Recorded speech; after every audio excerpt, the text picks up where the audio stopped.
Hello साथियों, आज हम आपको भारतीय नागरिक सुरक्षा संहिता 2023 की धारा 194 जो कि सीआरपीसी की धारा 174 के समरूप है, यानी जो धारा दंड प्रक्रिया संहिता में 174 में बढ़ने थी, अब वह धारा BNSS 2023 में धारा 194 में बढ़ने थे। आत्महत्या आदि पर पुलिस का जांच करना और रिपोर्ट देना। साथियों, डेथ दो प्रकार से होती है, एक नेचुरल डेथ होती है और एक अननेचुरल डेथ होती है। अननेचुरल डेथ होती है जिसमें पुलिस जांच करती है, और अननेचुरल डेथ ऐसी भी होती है जिसमें मजिस्ट्रेट भी जांच करते हैं, वो भी हम आपको बताएंगे। साथियों, नेचुरल डेथ का मतलब ये होता है कि समान तरीके से इंसान की डेथ हो जाना, जैसे हार्ट अटैक आ गया अचानक घर में, किसी बीमारी से डेथ हो गई, उम्र हो गई उससे डेथ हो गई, तो ये नेचुरल डेथ के अंतर्गत आ जाएगा। अब अननेचुरल डेथ के अंतर्गत क्या आएगा वो भी हम आपको बताएंगे। तो जिन स्थितियों में पुलिस जांच करती है वो अननेचुरल डेथ के अंतर्गत आ जाते हैं, जैसे किसी व्यक्ति ने आत्महत्या की है, किसी व्यक्ति की हत्या की गई है, और किसी व्यक्ति की मृत्यु किसी जीव जंतु द्वारा, जैसे सर्प, शेर, बाघ व अन्य जीव जंतुओं के काटने से या उनके अटैक से हुई है, किसी यंत्र या मशीन द्वारा मृत्यु होने पर, किसी दुर्घटना से हुई मृत्यु, कोई व्यक्ति ऐसी परिस्थितियों में मरा है, संदेह होता है कि किसी अन्य व्यक्ति ने कोई अपराध किया है, और कुछ मामले ऐसे हैं जैसे किसी स्त्री ने अपने विवाह की तारीख से 7 वर्ष के भीतर आत्महत्या की हो, किसी स्त्री की उसके विवाह के 7 वर्ष के भीतर ऐसी परिस्थितियों में मृत्यु हुई है जो यह युक्त संदेह उत्पन्न करती हो कि किसी अन्य व्यक्ति ने ऐसी स्त्री के संबंध में कोई अपराध किया है, किसी स्त्री की उसके विवाह के 7 वर्ष के भीतर मृत्यु हुई हो और उस स्त्री के किसी नातेदार ने उस निमित्त निवेदन किया हो, मृत्यु के कारण बाबत कोई संदेह हो, क्या हो, मृत्यु के कारण बाबत कोई संदेह हो, किसी अन्य कारण से पुलिस अधिकारी ऐसा करना अवश्य समझता हो। अगर पुलिस को लग रहा है कि नेचुरल डेथ नहीं है, पर्याप्त कारण है, तो भी वह उसकी जांच कर सकते हैं। अभिरक्षा में किसी व्यक्ति की मृत्यु होना या कोई व्यक्ति गायब हो जाना, किसी महिला से बलात्कार किया जाना, अविकथित होना, उसके बाद मृत्यु होने पर भी जांच की जाएगी। साथियों, अब हम आपको बता देते हैं कि घटनास्थल क्यों सुरक्षित किया जाना आवश्यक है। पहली कंडीशन हमने आपको बता दी कि किन परिस्थितियों में मृत्यु की जांच आवश्यक है।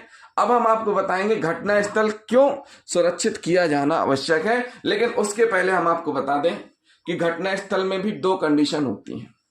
पहली कंडीशन क्या होती, घटनास्थल पर ही आपको शव मिल जाएगा, जहां घटना घटित हुई है वहां पर भी शव मिल सकता है, या फिर घटना के बाद भी दूसरी जगह शव को ठिकाने लगाया जाता है। जैसे कभी कभी हम देखते हैं कि घटना कहीं और घटित होती है और उसके जो पार्ट्स हैं वो अलग अलग स्थानों पर फेंके जाते हैं। कई ऐसे केस आए हैं, कहीं जंगल में, कहीं रेल की पटरी के किनारे, तो ऐसे केस भी आए हैं। तो वहां पर भी 2 घटनास्थल हो गए। कैसे 2 घटनास्थल हो गए? पहला घटनास्थल ये हो गया कि जहां पर अपराध घटित हुआ है, दूसरा घटनास्थल ये हो गया जहां पर वो डेड बॉडी मिली हुई है। तो दोनों कंडीशन में दोनों जगह के घटनास्थल प्रिजर्व किए जाने चाहिए, सुरक्षित किए जाने चाहिए। क्यों? क्योंकि दोनों ही घटनास्थल पर सबूत मिलेंगे। तो जो पहले वाला घटनास्थल है जहां पर मृत्यु की गई और जहां पर डेड बॉडी ठिकाने लगाई गई, तो जहां डेड बॉडी मिलती है उस घटनास्थल से बहुत सारी चीजें मिलती हैं, और फिर जब घटनास्थल पर डेड बॉडी मिलने के बाद पुलिस जांच करती है और जांच करते करते उस अपराधी तक पहुंचती है जिसके द्वारा मृत्यु की गई है, तो पूछताछ के दौरान फिर पता चलता है कि पहला घटनास्थल कहां था, आखिर उसने घटना कहां घटित की थी। और भी ऐसे एविडेंस होते हैं जिनके आधार पर भी पता चल जाता है कि घटनास्थल पहला कहां पर था जहां अपराध घटित हुआ है। तो साथियों, हमारा मात्र कहने का मतलब यह है कि घटनास्थल पर डेड बॉडी मिली है, मतलब यह हुआ कि एक डेड बॉडी मिली है जहां पर एक स्थान है, तो उस स्थान को भी सुरक्षित करना है।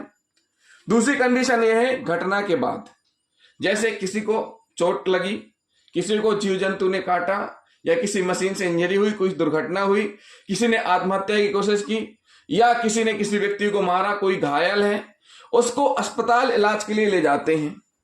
और अस्पताल में जब मृत्यु हो जाती है तो उस कंडीशन में भी जहां घटना घटित हुई है उस घटना स्थल को प्रिजर्व किया जाना बहुत महत्वपूर्ण है। यानी उस घटना स्थल को सुरक्षित किया जाना बहुत बहुत बहुत महत्वपूर्ण है। क्यों? क्योंकि घटना स्थल बोलता है। क्या कहता है घटना स्थल? घटना स्थल अपने आप में बोलता है। घटना स्थल उन सारी परिस्थितियों को लिंकअप करता है जो उस अपराध में सहायक होती हैं। तो इसलिए घटना स्थल को क्या करना चाहिए? सुरक्षित रखना चाहिए। जिस भी परिस्थिति में घटना घटित हुई हो, 100 के साथ साथ अन्य परिस्थितिजन्य साक्ष्य एवं भौतिक साक्ष्य घटना स्थल पर मौजूद रहते हैं। क्या रहते हैं? घटना स्थल पर मौजूद रहते हैं। तो इन दोनों ही परिस्थितियों में घटना स्थल सुरक्षित रखा जाना अनिवार्य है। अतः घटना स्थल सुरक्षित रहे ऐसी स्थिति में शीघ्र अतिशीघ्र घटना स्थल का निरीक्षण किया जाना भी बहुत आवश्यक होता है। क्या होता है? घटना स्थल का निरीक्षण किया जाना भी बहुत आवश्यक होता है। जांच अधिकारी द्वारा घटना स्थल का सूक्ष्मता से निरीक्षण कर घटना स्थल का नक्शा बनाना चाहिए और घटना स्थल की फोटोग्राफी वीडियोग्राफी भी करवाई जानी चाहिए। घटना स्थल का पूर्व विवरण नक्शा माप अनुसार होना चाहिए। कोई भी प्रमाण जो प्रकरण में प्रभाव डालती हो या डाल सकती हो उसका स्पष्ट उल्लेख होना चाहिए नक्शा मौका में। जैसे घसीटने के निशान, कीचड़ फैला है, पानी फैला है, कपड़े पलटे हुए हैं, उसमें भी खून लगा है, चूड़ियां फूटी हैं, घर जला है, धुआं लगा है, दरवाजा बंद था, तोड़ने के निशान है, चिटकनी खुली है, फर्श पर पेशाब करने के निशान है, एक कमरे से दूसरे कमरे में भागने के निशान है इत्यादि।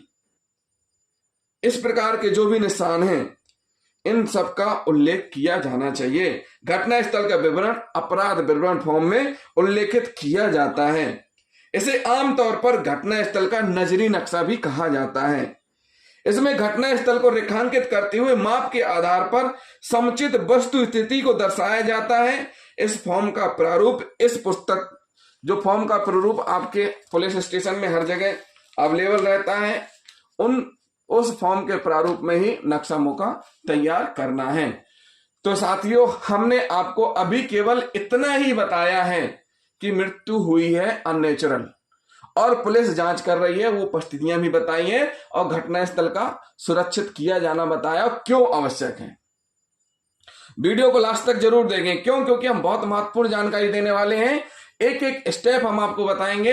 अभी हम केवल निरीक्षण बता रहे हैं, फिर हम आपको 100 का यानी डेड बॉडी मिलने पर उसका कैसे निरीक्षण किया जाएगा, उसको कैसे उल्लेखित किया जाएगा नक्शा पंचायतनामा में, ये भी बताएंगे। साथ ही साथ पंचानों की राय, पुलिस अधिकारी की राय और पीएम कराते समय ध्यान रखने वाली बातें, और हम ये भी बताएंगे कि जो हैंगिंग है वो पार्शियल हैंगिंग क्या होती है, पूर्णतः हैंगिंग क्या होती है, ये हैंगिंग के बारे में भी बताएंगे। बर्न केसेस के बारे में बताएंगे। सारे केसों के बारे में हम आपको इसी सेक्शन में बताएंगे। तो जिन साथियों ने अभी तक हमारे चैनल को सब्सक्राइब नहीं किया है, हमारे चैनल को जरूर सब्सक्राइब कर लें और वीडियो को लास्ट तक जरूर देखें। जैसे ही किसी व्यक्ति की अननेचुरल डेथ होती है जिसमें कि पुलिस के द्वारा जांच की जानी है, उसकी सूचना कैसे मिलती है ये भी हम आपको बताएंगे। यानी मृत्यु की सूचना पुलिस को कैसे मिलती है, फिर उसके बाद पुलिस कैसे जांच स्टार्ट करती है ये भी हम आपको बताएंगे, और कौन कौन से पुलिस अधिकारी अधिकृत हैं जांच करने के लिए, और सूचना किसको दी जाएगी, और मृत्यु समीक्षा करने की शक्ति किसके पास है, ये भी हम आपको बताएंगे। साथियों, जैसे ही मृत्यु होती है, अननेचुरल डेथ होती है, या तो मृतक के परिजन, मृतक कोई भी हो सकता है, महिला, पुरुष, स्त्री, बच्चे कोई भी हो सकते हैं, उनके परिजनों द्वारा सूचित किया जाता है। या तो स्वयं थाने में उपस्थित होकर सूचना देंगे या टेलीफोन से सूचित करेंगे। ग्राम कोटवार या अन्य व्यक्तियों द्वारा भी इस प्रकार की सूचना दी जाती है। जैसे ही उनको किसी डेड बॉडी की जानकारी मिलती है, कभी कभी राहगीर चलते हुए किसी को पेड़ में लटकी हुई डेड बॉडी मिल जाती है, चरवाहों को भी कुछ डेड बॉडी दिख जाती है, तो उनके द्वारा भी सूचना दी जाती है। सूचना पर से भी पुलिस कार्रवाई करती है। टेलीफोन से भी सूचना प्राप्त होती है पुलिस को, और अस्पताल से भी सूचना प्राप्त होती है कि इलाज के लिए लेकर के आए थे, ऐसा केस है और उसमें डेथ हो गई है। तो जैसे ही पुलिस को सूचना प्राप्त होती है, तो पुलिस क्या करेगी? पहली कंडीशन में यह है कि अगर परिजन थाने में उपस्थित हैं, आए हुए हैं, तो थाने में मर्ग इंटीमेशन का पंजीकरण करना है। जिस प्रकार से एफआईआर का पंजीकरण होता है, उसी प्रकार मर्ग का भी पंजीकरण होता है, उसको बोलते हैं मर्ग इंटीमेशन। मृत्यु की कार्रवाई का जो पंजीकरण होता है, रिपोर्ट दर्ज होती है, उसको बोलते हैं मर्ग इंटीमेशन। क्या बोलते हैं? मर्ग इंटीमेशन। मर्ग इंटीमेशन का पंजीकरण होगा और फिर उसके उपरांत पुलिस अधिकारी मौके पर पहुंच के आगे की कार्रवाई करेंगे। अगर मान लीजिए टेलीफोन से सूचना प्राप्त हुई है, उस स्थिति में परिजन मौके पे मौजूद नहीं है, तो ऐसी स्थिति में क्या करेंगे कि जो भी पुलिस अधिकारी हैं अपने साथ में एक देहाती नाल से लेकर के जाएंगे और मौके पर ही जीरो की कायमी करेंगे। क्या करेंगे? जीरो की कायमी करेंगे।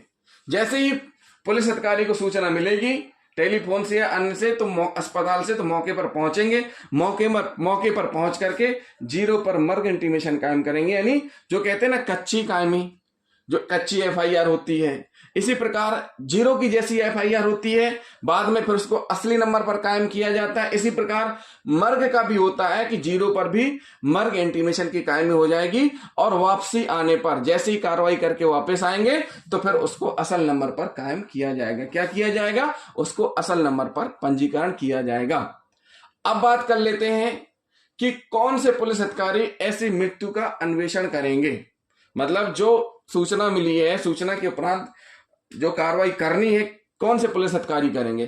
तो थाने का भार साधक अधिकारी या अन्य पुलिस अधिकारी जो राज्य सरकार द्वारा इस हेतु निमित्त हैं, या थाने का भार साधक अधिकारी यानी थाना प्रभारी स्वयं या अपने अधीनस्थ हेड कांस्टेबल से ऊपर की पंक्ति का किसी भी पुलिस अधिकारी, यानी हेड कांस्टेबल या हेड कांस्टेबल से ऊपर की पंक्ति का अधिकारी। लेकिन कुछ परिस्थितियों को छोड़ करके, कुछ परिस्थितियां ऐसी रहती हैं जैसे नवविवाहिता से संबंधित, तो उन परिस्थितियों में मजिस्ट्रेट के द्वारा ही जांच की जाती है मौके पर आकर के।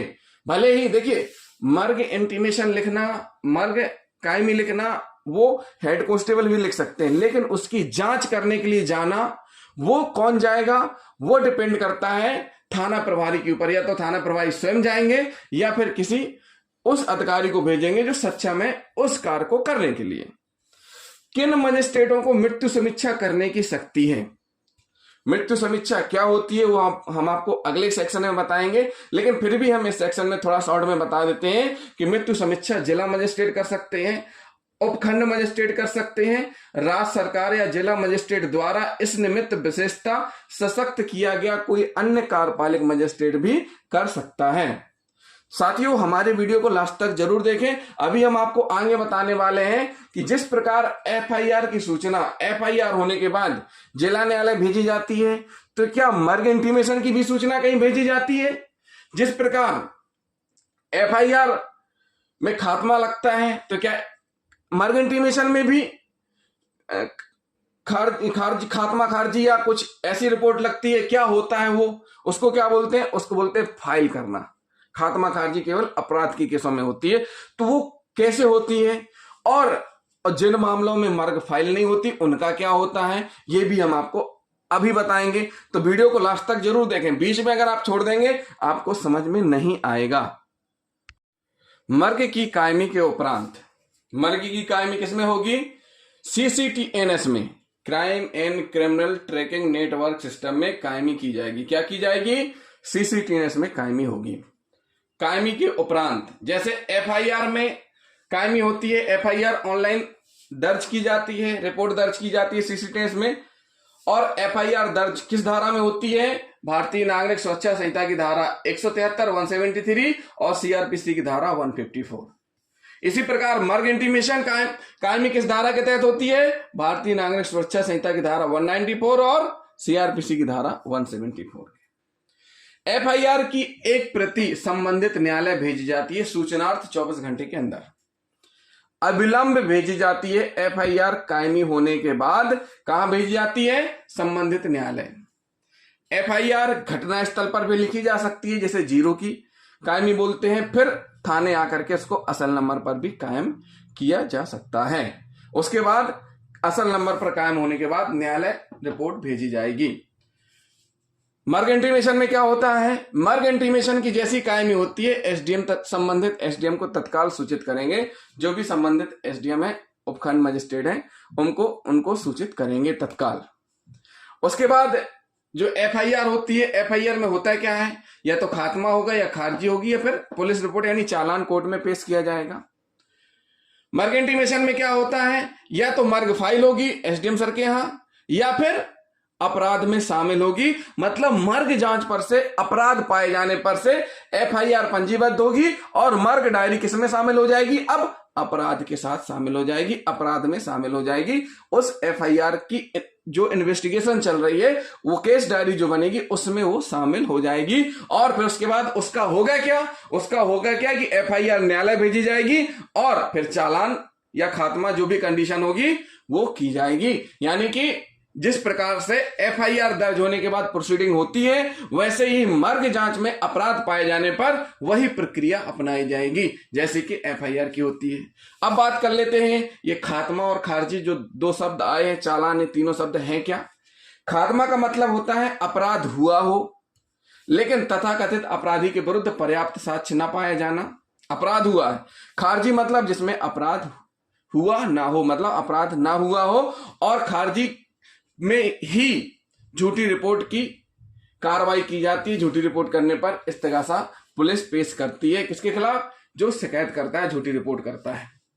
और चालान का मतलब क्या होता है, पुलिस इन्वेस्टिगेशन करती है, पर्याप्त सबूत पाए जाते हैं और पूरे कलेक्शन करके उस अपराध से संबंधित अपराध सिद्ध होने पर न्यायालय में कंप्लीट इन्वेस्टिगेशन पेश किया जाता है। वहां पर फिर न्यायालय में सुनवाई होती है। न्यायालय सुनवाई के उपरांत या तो सजा होगी अभियुक्त को या फिर बरी होगा, वो न्यायालय विचारण करता है। न्यायालय की प्रोसीडिंग है, वो हम आपको आगे बताएंगे।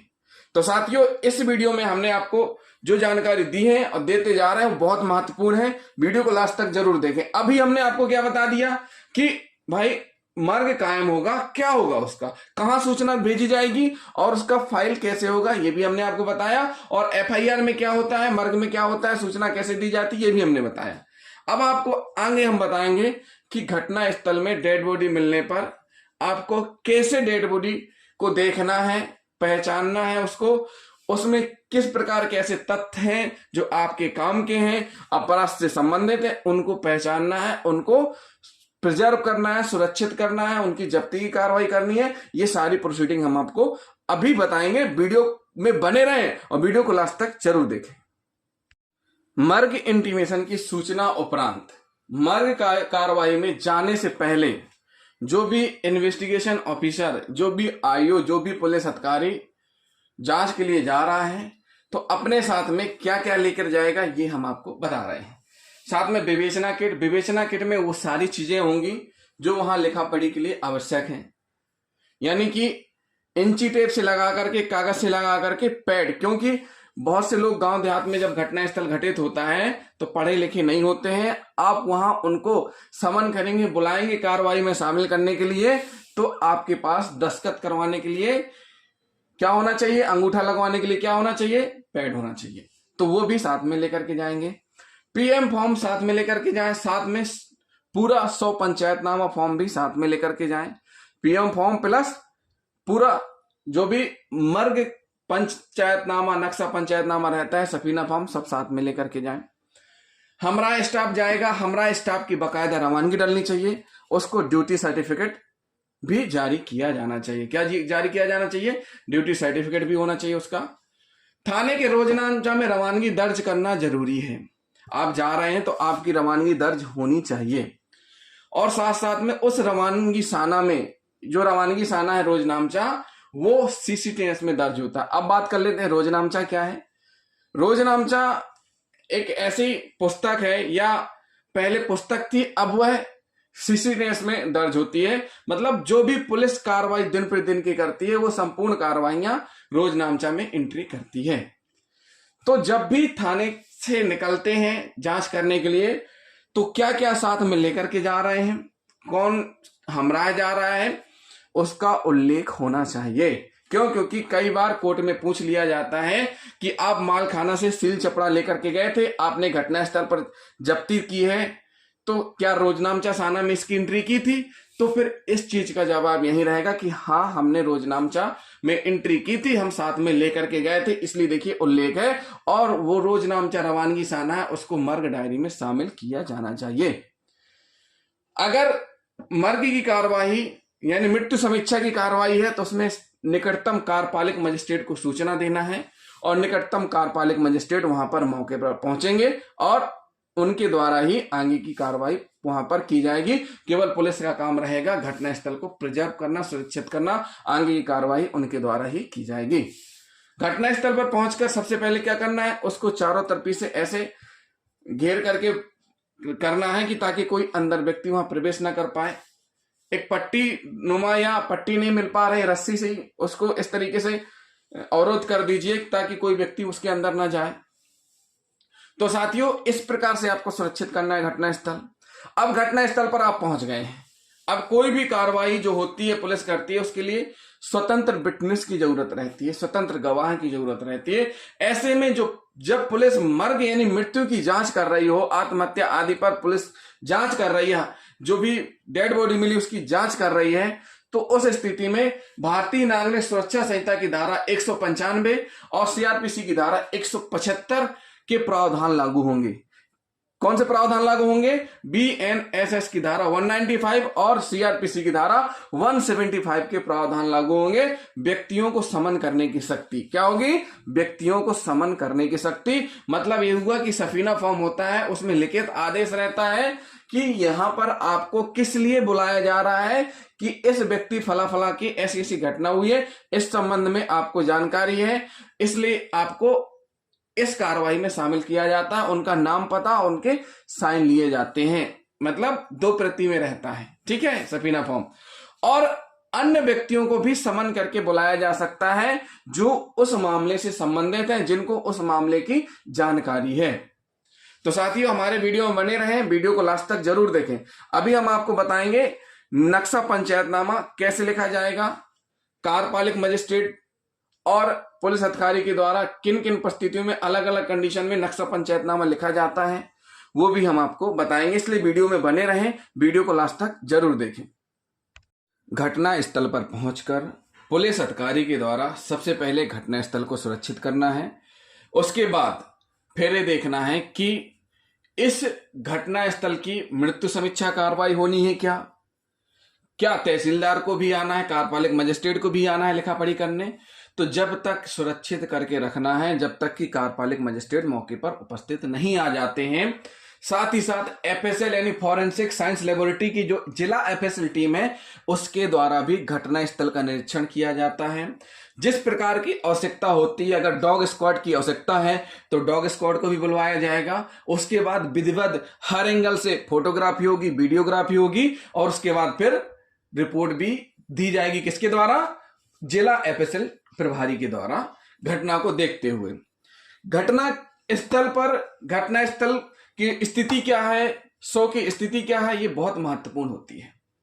घटना स्थल पर पहुंचने के बाद हमने आपको अभी बताया कि सबसे पहला काम क्या है, स्वतंत्र विटनेस को तलब करना, बुलाना, यानी सफीना फॉर्म जारी करके पंचान को बुलाना। उसके बाद फिर आगे की कार्रवाई शुरू करना, 100 का निरीक्षण करना। घटनास्थल जैसे ही आपने देख लिया, घटनास्थल को सुरक्षित किया, एफएसएल की टीम और सबने निरीक्षण कर लिया, डेड बॉडी का निरीक्षण करना जरूरी है।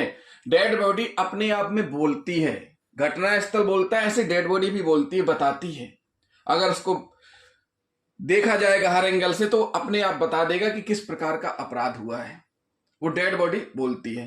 तो 100 का निरीक्षण जब किया जाएगा, 100 की स्थिति क्या है, किस स्थिति में है, ऐसा तो नहीं है छत बिछत स्थिति में है, नर कंकाल की स्थिति में है, महिला और पुरुष दोनों एक साथ एक ही कंडीशन में है, हैंगिंग की स्थिति में है या जली हुई स्थिति में है, 100 पहचानने योग्य है नहीं है, 100 पहचानने योग्य है कि महिला है पुरुष है, ये है कि नहीं है, किस स्थिति में पहुंच गया है 100, उस स्थिति को देखना, 100 की स्थिति क्या है।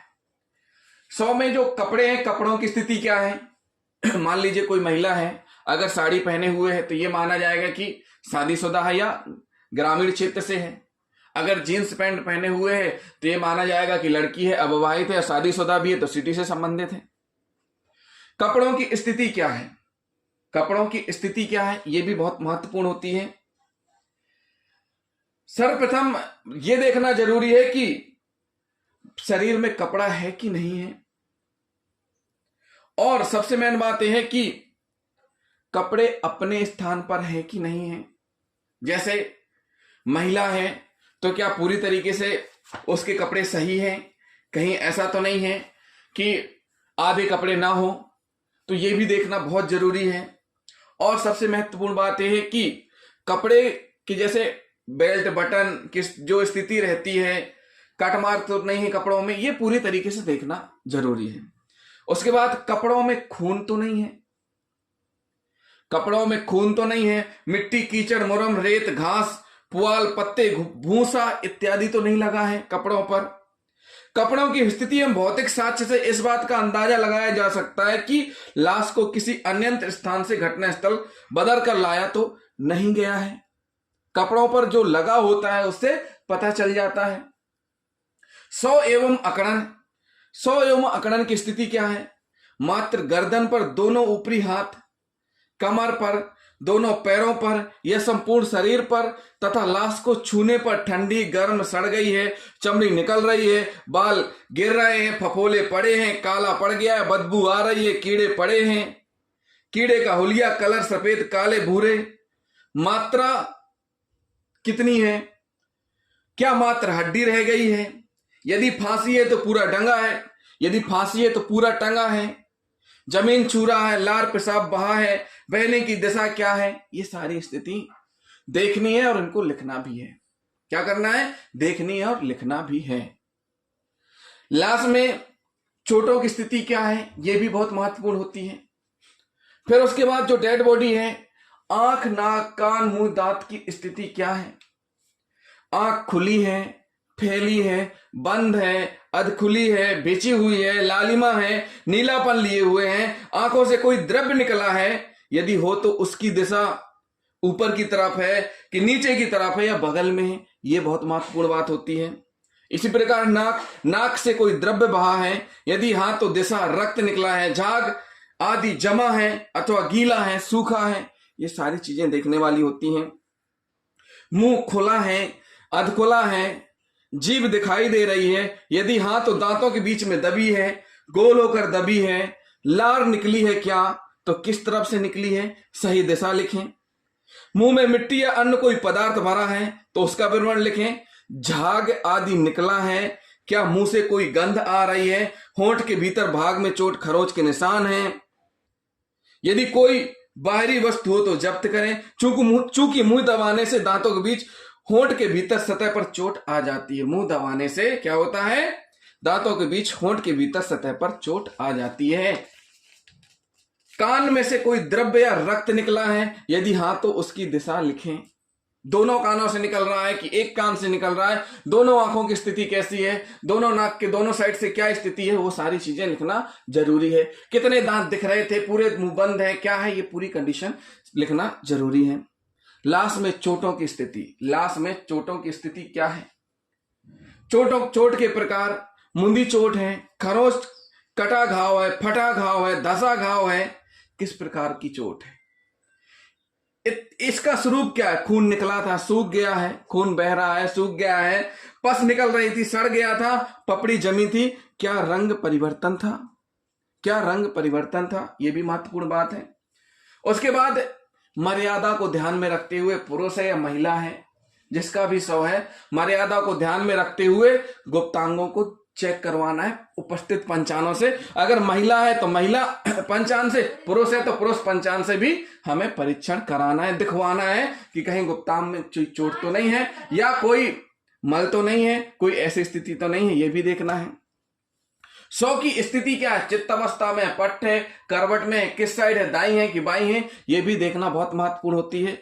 डेड बॉडी में गुदना का चिन्ह है कि नहीं है, गुदा हुआ तो क्या लिखा है, समझ नहीं होगा किस भाषा में लिखा है, हिंदी इंग्लिश या अदर कोई अन्य भाषा में लिखा गया है गुदना तो भी देखना है, और कोई शरीर में चिन्ह है कि नहीं है ये भी देखना है। और सबसे महत्वपूर्ण बात है कि कपड़ों में कोई सामान मिला है क्या, कोई चिट्ठी लिखी है क्या, मोबाइल पर्स उसमें क्या सामान मिला है वो भी महत्वपूर्ण है। ज्वेलरी का उल्लेख, पुरुष है तो क्या पहना है, कोई अंगूठी है, कोई नेकलेस, कोई अंगूठी है, चैन है, महिला है तो कोई नेकलेस, कोई पायल, जो भी चीजें लिखे उनका उल्लेख करना है और परिवारजन को सुपुर्द करना है। उसका नक्शा पंचायतनामा में लिखना है और सुपुर्द करना है, उसमें साइन भी लेने हैं। उसके बाद एक बात महत्वपूर्ण, बहुत महत्वपूर्ण ये होती है, जब डेड बॉडी शनाख्त हो जाती है और जब डेड बॉडी नहीं शनाख्त होती है तो फिर यही सारे एविडेंस काम आते हैं शनाख्त करवाने के लिए। इसलिए डेड बॉडी का निरीक्षण बहुत सावधानी से करना चाहिए और बहुत बारीकी से करना चाहिए और हर एंगल से फोटोग्राफी होनी चाहिए, हर एंगल से वीडियोग्राफी होनी चाहिए। अब बात आती है निरीक्षण कर लिया डेड बॉडी का, अब वो जो निरीक्षण किया गया है उसी को आपको नक्शा पंचायतनामा में लिखना है।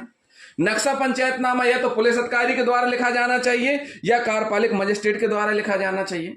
पुलिस अधिकारी के द्वारा लिखा जाता है नक्शा पंचायतनामा और कार्यपालिक मजिस्ट्रेट के द्वारा उन कंडीशन में लिखा जाता है जब मृत्यु समीक्षा की कार्यवाही कार्यपालिक मजिस्ट्रेट के द्वारा की जाती है। वो कौन कौन से नवविवाहिता से संबंधित है, कस्टोडियल डेथ से संबंधित है, वो हम आपको अगले वीडियो में बताएंगे कि मृत्यु समीक्षा कार्यवाही किन किन मामलों में की जाती है। लेकिन नवविवाहिता जिनमें की मृतका की उम्र, मृतका की शादी के 7 वर्ष के अंदर उसकी डेथ होती है, तो उन परिस्थितियों में भी कार्यपालिक मजिस्ट्रेट के द्वारा नक्शा पंचायतनामा लिखा जाता है। लेकिन कभी कभी होता क्या है कि कार्यपालिक मजिस्ट्रेट स्वयं न लिख करके पुलिस अधिकारी को ही लिखवाते हैं और बोलते मजिस्ट्रेट, मतलब ऐसा नहीं कि पुलिस अधिकारी ने लिख लिया और दस्तखत कार्यपालिक मजिस्ट्रेट के हो गए, नहीं, कार्यपालिक मजिस्ट्रेट के निर्देशन में उनके बोले गए शब्द पुलिस अधिकारी लिखते हैं, तो ऐसा भी होता है। लेकिन जब अगर ऐसा हो तो लिखा जाना चाहिए उस नक्शा पंचायतनामा में कि कार्यपालिक मजिस्ट्रेट साहब के द्वारा बोला गया और फिर लिखा गया, उनके बोलने पर, उनके निर्देशन पर लिखा गया। और जब नक्शा पंचायतनामा कार्यपालिक मजिस्ट्रेट के द्वारा लिखा जाएगा तो उस पर साइन कार्यपालिक मजिस्ट्रेट के होंगे और पुलिस अधिकारी द्वारा जब लिखा जाएगा तो उस पर पुलिस अधिकारी के साइन होंगे। जब नक्शा पंचायतनामा लिखा जाएगा तो स्टार्टिंग कैसे किया जाएगा ये भी हम आपको बता देते हैं। सबसे पहली कंडीशन है कि प्रारंभ करना, कार्यवाही में आप शुरू किए। उसके बाद दूसरा नक्शा 100 पंचनामा, यानी 100 की स्थिति जो हमने आपको ये बताई है पूरी विवरण, ये पूरा का पूरा आपको उसमें लिखना है। फिर उसके बाद वहां आप उपस्थित जो पंचायत है उनकी राय लेनी है, उनकी राय क्या है उसको भी लिखना है, और उसके बाद आपकी राय क्या है उसको भी लिखना है। और फिर आपको क्या करना है कि सबकी राय से सहमत होकर के आपने क्या किया, उसको डेड बॉडी को क्या किया, पीएम के लिए भेजा है। कहां? अस्पताल। सबकी राय लेने के बाद नक्शा पंचायतनामा कंप्लीट होने के बाद आपके हमराय जो भी कांस्टेबल सिपाही आया है, जा रहा है, रहा है साथ में, उसको आपको डेड बॉडी के साथ कहां भेजना है? पीएम के लिए। अब पीएम के लिए जब भेजा जाएगा तो क्या क्या बातें हैं जो लिखी जाएंगे पीएम फॉर्म में, और पीएम के लिए जब सिपाही जाएगा तो उसके क्या कर्तव्य हैं ये भी हम आपको बताएंगे अभी। इसलिए वीडियो को लास्ट तक जरूर देखें, और वीडियो अगर आप लास्ट तक नहीं देखेंगे आपको समझ में नहीं आएगा, इसलिए वीडियो को देखते रहें, हमारे लास्ट तक जरूर देखें। आगे हम आपको यही बताने वाले हैं कि पुलिस आरक्षक के क्या कर्तव्य हैं पीएम करवाने ले जाते समय डेड बॉडी के, और आईओ के यानी जो पुलिस अधिकारी है उसकी क्या जिम्मेदारी है, क्या क्या चीजें उसको पूछनी चाहिए, वो भी हम आपको डिटेल में बताएंगे। अभी पीएम फॉर्म भरकर हमराय आरक्षक को 100 का पीएम कराने रवाना करना या स्वयं साथ में जाना। पीएम मतलब पोस्टमार्टम फॉर्म। पोस्टमार्टम फॉर्म बड़ी सावधानी से भरना चाहिए, और पीएम फॉर्म में क्या क्या भरना चाहिए वो केस की स्थिति पर डिपेंड करता है, डेड बॉडी किस स्थिति की मिली हुई है उस पर डिपेंड करता है। लेकिन उन सारी चीजों को लिखना चाहिए जो उस केस से रिलेटेड हैं। तो क्या क्या लिखना चाहिए वो आपको अभी हम बताएंगे। तो अभी हम आपको केवल इतना बता रहे हैं इसमें कि पीएम फॉर्म भरना है, भर करके आरक्षक को देना है पीएम फॉर्म, और ड्यूटी सर्टिफिकेट क्या करना है, ड्यूटी सर्टिफिकेट जारी करना है मौके पर ही कि भाई आपको डेड बॉडी के साथ भेजा जा रहा है, आपकी जवाबदारी है कि डेड बॉडी साथ में जाना और पीएम कराना। पीएम के दौरान जो भी बिस्तरा प्रिजर्व किया जाएगा और उस बिस्तरे को साथ में लेकर के पुलिस स्टेशन आना है और डेड बॉडी को परिजन को सुपुर्द करना है। इतनी जिम्मेदारी आरक्षक की रहेगी। अब बात करते हैं, कभी कंडीशन ऐसी हो जाती है जब मामला बहुत गंभीर और जघन्य प्रकृति का रहता है, तो ऐसी स्थिति में पीएम जो कराया जाएगा बोर्ड द्वारा करवाया जाएगा। पोस्टमार्टम किसके द्वारा करवाया जाएगा? बोर्ड के द्वारा कराया जाना चाहिए। और पोस्टमार्टम की वीडियोग्राफी कराई जानी चाहिए। डॉक्टर से शॉर्ट पीएम रिपोर्ट लेने के लिए निवेदन किया जाना चाहिए और इन कंडीशनों में मामले की स्थिति को देखते हुए स्वयं अधिकारी को वहां उपस्थित रहना चाहिए। उसके बाद जैसे ही आरक्षक 100 के साथ जो जाता है उसका काम क्या है? पोस्टमार्टम हुआ, बिस्तरा लिया, बिस्तरा लेने के बाद 100 को सुपुर्द किया, किसको? परिजन को, और थाने आ गए। अब बिस्तरा क्या होता है? देखिए साथियों, बिस्तरा होता है कि जो डेड बॉडी रहती है उसके इंटरनल पार्ट प्रिजर्व करवाए जाते हैं। इंटरनल या एक्सटर्नल पार्ट, बॉडी का ऊपरी पार्ट या अंदर के पार्ट, उनको प्रिजर्व करवाया जाता है और उनको फिर एफएसएल जांच के लिए भेजा जाता है, और फिर ताकि इससे पता चल सके कि आखिर डेथ हुई कैसे, उनका परीक्षण कराया जाता है। तो इसलिए बिस्तरा बहुत महत्वपूर्ण होता है। बिस्तरा के साथ साथ में हमें यह देखना पड़ता है कि जिस लिक्विड में बिस्तरा प्रिजर्व हुआ है उसका द्रव्य नमूना है कि नहीं है, और सील नमूना भी लेना है। कभी कभी क्या होता है कि हम जल्दबाजी में बिस्तरा बस लेते हैं, द्रव्य नमूना, सील नमूना नहीं लेते हैं, तो एफएसएल जांच के लिए भेजने में फिर दिक्कत होती है, फिर दोबारा आना पड़ता है, फिर दोबारा फिर वो चीजें करवाओ। इसलिए जो ड्यूटी पर आरक्षक गया हुआ है पीएम कराने, उसको ये चीजें देख लेनी चाहिए मौके पर ही कि उसमें सील नमूना है कि नहीं है और ये द्रव्य नमूना है कि नहीं है, ये सारी चीजें होनी चाहिए। उसके बाद ही देखना, और खास करके जो प्रिजर्वेशन करते हैं तो उसमें जो रसीद लगी रहती है उसमें डॉक्टर के साइन है कि नहीं है, ये सारी चीजें देख लेना चाहिए। उसके बाद पुलिस आरक्षक आएगा, थाने में संबंधित विवेचक को बिस्तरा सौंपेगा, उसकी फिर जब्ती कार्रवाई की जाएगी, जो विधि अनुसार प्रोसीडिंग रहती है वो की जाएगी। अब बात आती है जब डेड बॉडी अज्ञात हो। यहां तो ज्ञात वाली थी कि भाई परिजन लेकर चले जाएंगे अंतिम दाह संस्कार करने के लिए, लेकिन अब जहां अज्ञात है उस स्थिति में क्या होगा? उस स्थिति में बाद पीएम के 100 को दफनाया जाएगा, और ऐसे दफनाया जाएगा कि अगर जरूरत पड़े तो उसको फिर से निकलाया जा सके। तो इस प्रकार की कार्रवाई अज्ञात लाश में की जाती है। साथियों, डिजिटल एविडेंस या कुछ एविडेंस ऐसे होते हैं कि एक बार डाटा डिलीट हो जाता है, बैकअप हो जाता है। जैसे कोई वीडियो है, डिलीट हो गया, उसको एफएसएल भेजा जाएगा, बैकअप हो जाएगा। लेकिन डेड बॉडी एक से जो भी एविडेंस आपको लेना है, तो एक बार आपके हाथ से बॉडी निकली और उसका दाह संस्कार हुआ, उसके बाद फिर आपको दोबारा वो चीजें नहीं मिलेंगी। इसलिए बहुत सावधानी से केस की परिस्थिति को देखते हुए हर वो चीज प्रिजर्व करना चाहिए जो कि अपराध के लिए आवश्यक हो।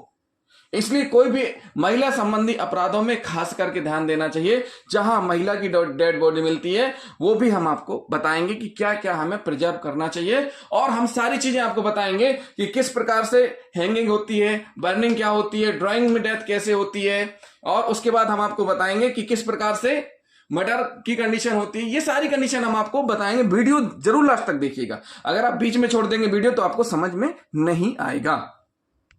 पुलिस को जैसे ही मरने की सूचना मिलती है किसी के, या डेड बॉडी की सूचना मिलती है, पुलिस तुरंत मौके पर पहुंचती है और अपनी जांच स्टार्ट कर देती है।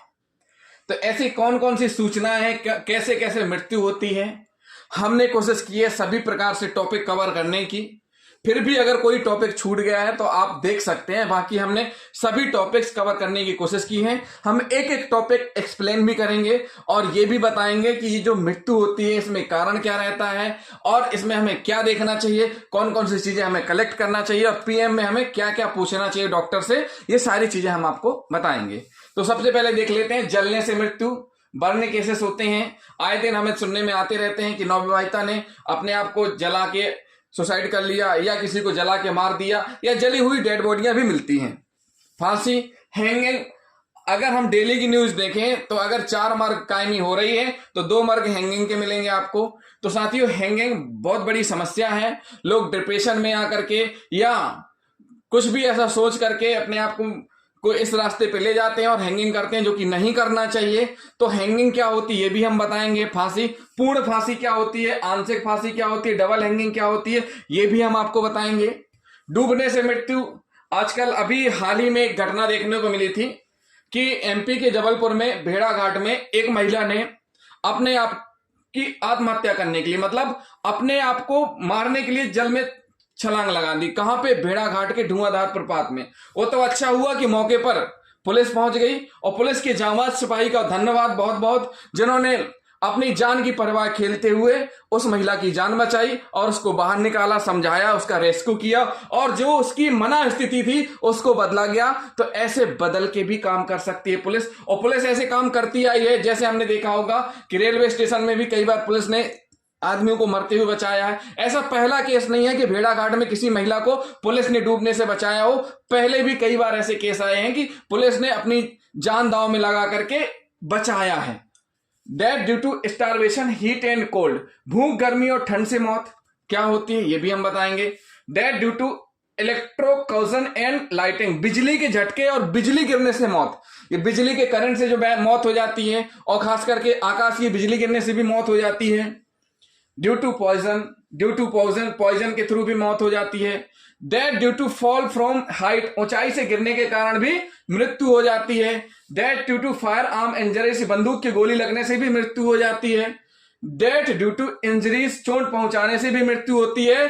फैक्ट्री, गोदाम, कबाड़ में विस्फोट होने से भी मृत्यु होती है। आपने सुना होगा कि पटाखा फैक्ट्री में विस्फोट हो गया, इतने लोग की डेथ हो गई। कबाड़ में विस्फोट हो गया, इतने लोगों की डेथ हो गई। यहां पर कंपनी में वायरल फट गया, इतने लोगों की डेथ हो गई। तो इस प्रकार की जो डेथ होती है वो फैक्ट्री, गोदाम, कबाड़ में विस्फोट से होती है। उनमें क्या कंडीशन रहेगी वो भी हम बताएंगे।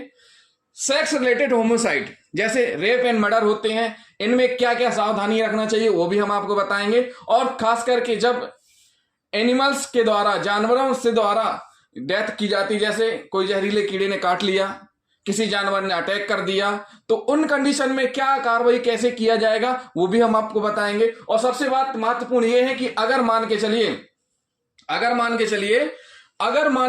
चलिए कि डेड बॉडी पहचान कर ली गई है तो ठीक है, अगर नहीं पहचान कर पाए हैं, शनाख्त नहीं हो पाई है, तो फिर बहुत बड़ी समस्या हो जाती है पुलिस के लिए। तो उस परिस्थिति में क्या करना चाहिए, कौन कौन से ऐसी चीजें कलेक्ट करके रखनी चाहिए वो भी हम आपको बताएंगे। पीएम में क्या क्या सावधानी रखनी चाहिए वो भी हम आपको बताएंगे। इसलिए साथियों ये हमने शॉर्ट में बताया, इतनी कैटेगरी हमने ली है। लास्ट में एक जगह नहीं थी इसलिए हमने यहां नहीं लिखा है। जो जानवरों से जहरीले सर्प वगैरह के छूने से, काटने से जो डेथ होती है वो भी इसी के अंतर्गत आ जाती है, जिसकी पुलिस जांच करती है। साथियों इतनी कंडीशन हमने निकाली है, इसके अलावा भी आए दिन केस आते रहते हैं, हिट एंड रन के केस आते रहते हैं। और जहरीले शराब पीने से भी वो पॉइजन के अंतर्गत आ जाएगा कि जहरीली शराब पी ली उससे भी डेथ हो गई। इस प्रकार की चीजें आती रहती हैं। अभी आए दिन, एक दिन पे, अभी कुछ दिन की पहले की घटना है कि सेक्स रिलेटेड घटना थी कि एक व्यक्ति ने उस सामने वाले के गुप्तांग में हवा भर दी जिससे उसकी डेथ हो गई। तो ऐसी घटनाएं भी आती रहती हैं। तो इन कंडीशनों में हमें क्या क्या, कैसे क्या कलेक्ट करना चाहिए, कौन कौन सी चीजें जरूरी हैं जिससे अपराधी को सजा दिला सकें, वो सारी चीजें हम आपको बताएंगे। इसलिए वीडियो में बने रहें, वीडियो को लास्ट तक जरूर देखें। साथियों अब हम एक एक करके बताएंगे। सबसे पहले हम लेंगे जलने से मृत्यु, बर्न केसेस में जब मृत्यु होती है तो बर्न डिग्री कौन कौन सी होती है, कैसा क्या होता है, ये सारी कंडीशन हम बताएंगे। फिर हम बताएंगे हैंगिंग के बारे में। तो ऐसे एक एक करके हम आपको बताना शुरू कर रहे हैं। तो साथियों वीडियो को लास्ट तक जरूर देखें। अगर वीडियो आपने बीच में छोड़ दिया तो आपको समझ में नहीं आएगा।